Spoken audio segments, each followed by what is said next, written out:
السلام عليكم soo noqod wanaagsan nolosha mararka qaar waxyaalo badan markaan qiimeynayno waxaa laga yaabaa inaan ku qiimeyno qiimaha saxda aysan lahayn ee aan raacno mid aan isku raacnay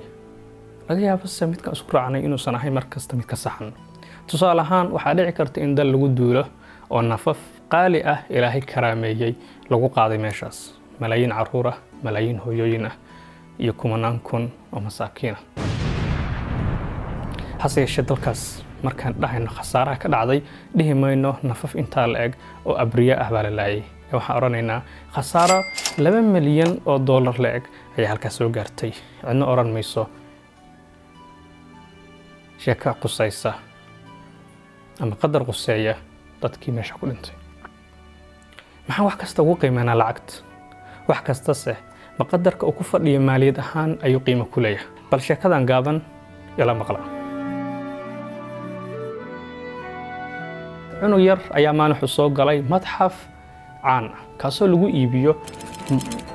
sawirada ama muuqaalada ugu qaalisan dunida kuwaas midka ugu yar u yahay milyan dollars malaayiin dollar dabcan waxaan ku qiimeeyaa wali lacag ayaan adeegsanaya dollar ayaan sheegaya inuu malaayiin dollar ku fadhiyo ayaan sheegaya qofka sawiray imise sana kaga baxday imise ku dhiday qiimaha ka dambeeyay macnaha ka dambeeyay maana sheegin lacagta kaliya ayaan sheegaya markuu soo galay geesuu fiiriyay sawirada soo fiiriyay waa cunug yar asaga ujeedka ugu weyn meesha u soo galeen waxay ahayd walaalkiis ka weyn oo rabay hadiyad yar inuu qaado maadaama ay ahayd maalinta dhalashadiisa meesha markuu soo galay oo sawirada wada fiiriyay asaga uma muuqdan waxa lacagta ku fadhiyaan qiimahooda mid kasta wuu fiiriyay mid yar oo kamid ah sawirada kamid ah oo qurux badan oo ka helay oo soo qabsaday wuxuu u keenay ninkii iibinayay madxafka oo soo hordhigay wuxuu yiri bahalkan yar ayaan rabaa inaan gato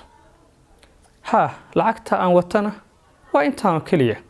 waayo intaan haystay dhan baa intaana lacagtii yareedo hooyadiis iyo abiis markii iskuulka loo dirayaan ama abtii adeer markuu ciida u tago uu isku soo darsaday oo kumanaan dhowr yaro shilin ahayd bumiiska soo saaray wuxuu yiri intaa yar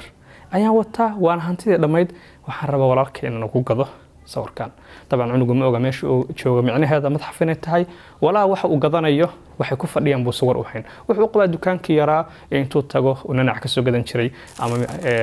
habartii wareejinaysa jalaatada oo dhigi jiray hal xabo raqaysi ninkii madxafka lahaa ama sawirada mas'uulka ka ah gadayay cabaar buu fakaray geesoo fiiriyay cunugii yaraa buu fiiriyaa sawirku fiiriyaa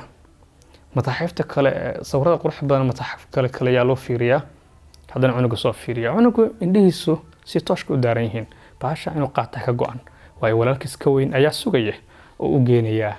surprise u sameynaya ama mafaaji'a okay buu yiri jawaan weyn buu soo qabsaday